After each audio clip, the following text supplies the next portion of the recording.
बारिश की रात थी, बिजली की चमक के साथ हर चीज़ एक अजीब ऐसे साया बन गई थी। मैं अपनी कमरे की खिड़की के पास खड़ा था, जब एक अंधेरी गली से कोई आवाज़ आई, या शायद मेरा ख्याल था। तभी मेरे हाथ में एक एनवलप आ गया, कोई रिटर्न एड्रेस नहीं, सिर्फ एक साधारण सा पत्ता। मैंने धीरे से एनवलप खोला। अंदर सिर्फ एक छोटा ऐसे नोट था, लेकिन हर लफ्ज़ मेरे दिल को झटका दे रहा था। मुझसे माइलों पुराने कब्रिस्तान पार, आधी रात को द मैट करना।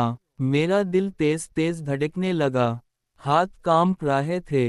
ये हैंडराइटिंग, ये तो अनाया की हाय थी, मेरी बचपन की दोस्त, मेरी सबसे बड़ी राजदार। लेकिन मैं याद कर रहा था, उसकी फ्यूनरल अभी 1 महीने पहले हुई थी। लोग कहते द वो का एक्सीडेंट में मार गई। मैं नोट को बार बार देख रहा था, जैसे शायद आंखें मुझे सच्चे से डॉ कर दें। क्या ये कोई शैतान का मजाक था, या फिर कुछ ऐसा जो मेरी समझ से परे है? मेरा दिल और दिमाग दोनों हिल रहे थे, लेकिन एक अजीब सी क्यूरियोसिटी ने मुझे रोक नहीं पाया। बारिश की बूंदें मेरे चेहरे पर गिर रही थी, और हवा कुछ ज़्यादा हाई ठंडी थी। मैंने अपने कोट की लपेट टाइट की और सोचा, अगर मैं नहीं गया, तो ये राज कभी खुला नहीं। अगर मैं गया, तो शायद मेरी जिंदगी कभी पहले जैसी ना रहे। मैं पुराने कब्रिस्तान की तरफ चला। हर कदम पर मिट्टी और पत्थर की खुशबू मेरे सांसों में घुस रही थी। फॉग इतना घना था कि आगे सिर्फ चांद का बारेन और उनके ऊपर छाया हुआ अंधेरा नजर आ रहा था। हर कदम के साथ मेरे दिल की धड़कन तेज हो रही थी, और बारिश की बूंदें मेरे चेहरे पर तेज तेज गिर रही थी। अचानक, एक हल्की सी, दर्द भरी आवाज मेरे कान में गूंज आई। समर, क्या ये तुम हो? मैं पलट कर देखा, कोई नहीं, सिर्फ अंधेरा और कब्रिस्तान की खामोशी। मेरे हाथ का फ्लैशलाइट हिलने लगा, और उसकी रोशनी में कुछ अजीब ऐसे साया नजर आया। फिर मैंने देखा, वो खादी थी। अनाया, मेरी अनाया, पानी से भीगी, रंग सफ़ेद, आंखों में एक अजीब सी रोशनी। मेरे दिमाग ने ये एक्सेप्ट करने से इनकार किया, लेकिन मेरी आंखों ने सच्चे देख ली थी। वो धीरे धीरे मेरी तरफ बढ़ रही थी, जैसे हर कदम के साथ हवा और ठंडी हो रही हो। उसका चेहरा पूरी तरह पहचाना जा सकता था, लेकिन कुछ अजीब था। उसकी आंखों में कुछ ऐसा था जो सिर्फ जिंदा लोगों में नहीं होता। समर, मैं फंस गई हूँ, उसने धीरे से कहा। मेरा दिल रुक सा गया। बारिश के शोर में भी उसकी आवाज़ हर कोने में गूंज रही थी। मैंने कदम पीछे लिए, लेकिन जैसे ही मैंने पीछे हटने की कोशिश की, मिट्टी मेरे पैरों के नीचे कुछ अजीब ऐसे हिलने लगी। हर चीज़ अजीब सी लग रही थी, जैसे कब्रिस्तान खुद जिंदा हो गया हो। वो बस मेरी तरफ देख रही थी, उसकी आंखों में एक खौफ था, और एक मदद की गुजारिश। मैंने महसूस किया कि यह सिर्फ मुलाकात नहीं, कुछ और भी था। कुछ जो मेरी समझ से बाहर था।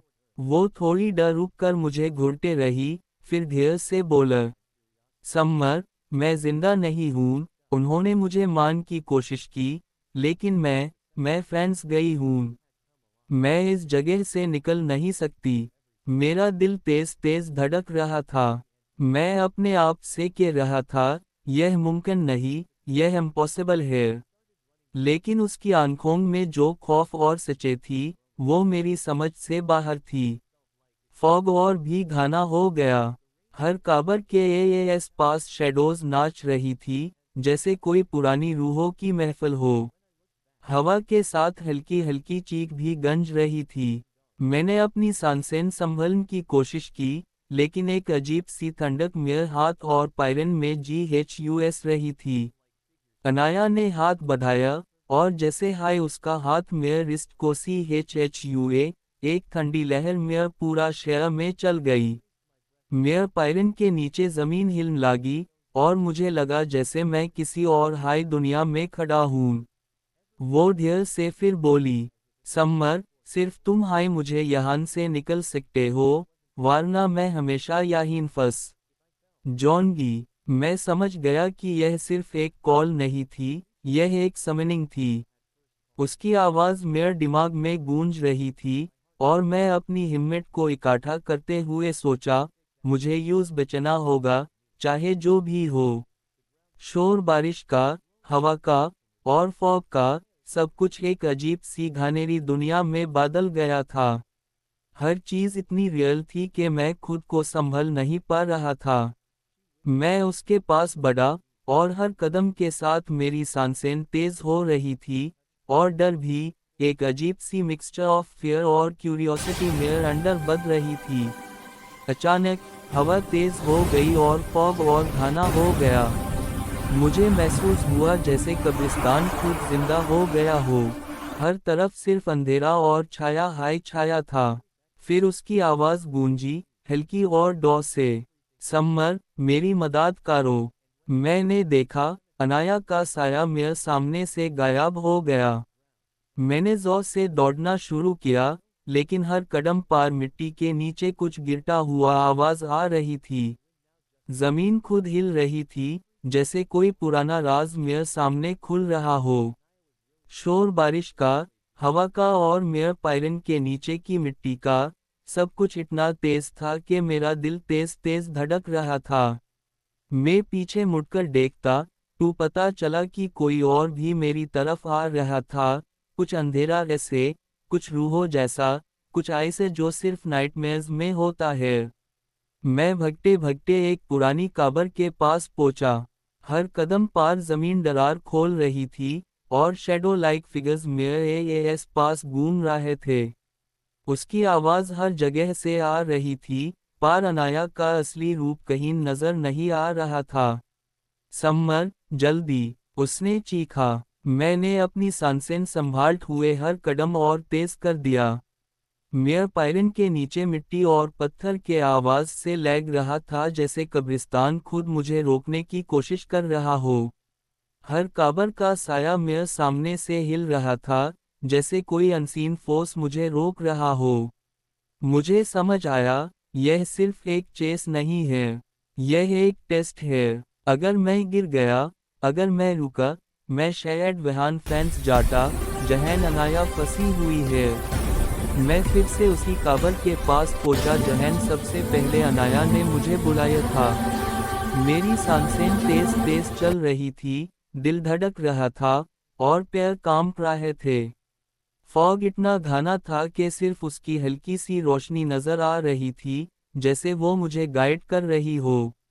फिर, जमीन अचानक से फट गई। एक रोशनी का ग्लो अंदर से आ रहा था। अनाया का फिगर, वो ग्लोइंग, पर फिर भी फंसी हुई, स्पेक्ट्रल केज में जो शैडोज से बनी हुई थी। उसकी आंखों में एक शिकायत और मदद की गुजारिश थी, जो मेरी रूह को हिला गई। वो धीरे से बोली, सिर्फ तुम हाय मुझे यहाँ से निकल सकते हो, वरना तुम भी यहाँ फंस जाओगे। मैंने हाथ बढ़ाया, लेकिन जैसे हाय मैंने उसका हाथ छुए, एक अजीब सी टकाट ने मुझे अंदर खींच लिया। जमीन के अंदर का अंधेरा और भी गहरा हो गया, और शैडोज के हाथ मेरे पैरों को पकड़ लिए। मेरा दिल जोर जोर से धड़क रहा था, और दिमाग चिल्लाया, बचाओ, भागो। एक सेकंड के लिए सब कुछ रुक गया। उसने मुझे एक लास्ट नज़र दी, आंखों में वही खौफ, और शायद प्यार भी था। उसकी आवाज़ फिर गूंजी, या तो मैं, या तुम। फिर सब कुछ अंधेरा हो गया। मैंने आंखें बंद की, और जब खोली, तो कब्रिस्तान खामोश था। सिर्फ मेरी फ्लैशलाइट जमीन पर गिरी हुई थी, और एक छोटा ऐसे नोट उसके पास। मत भूलना, मैं हमेशा तुम्हें भूल रही हूँ। मैं वहां खड़ा रह गया, दिल धड़क रहा था, और हवा का शोर अब सिर्फ बारिश की आवाज़ थी। हर चीज़ वापस नॉर्मल लग रही थी, लेकिन मेरी रूह जानती थी कि अनाया सैक में वहां थी, और वो हमेशा मुझे भूल रही थी।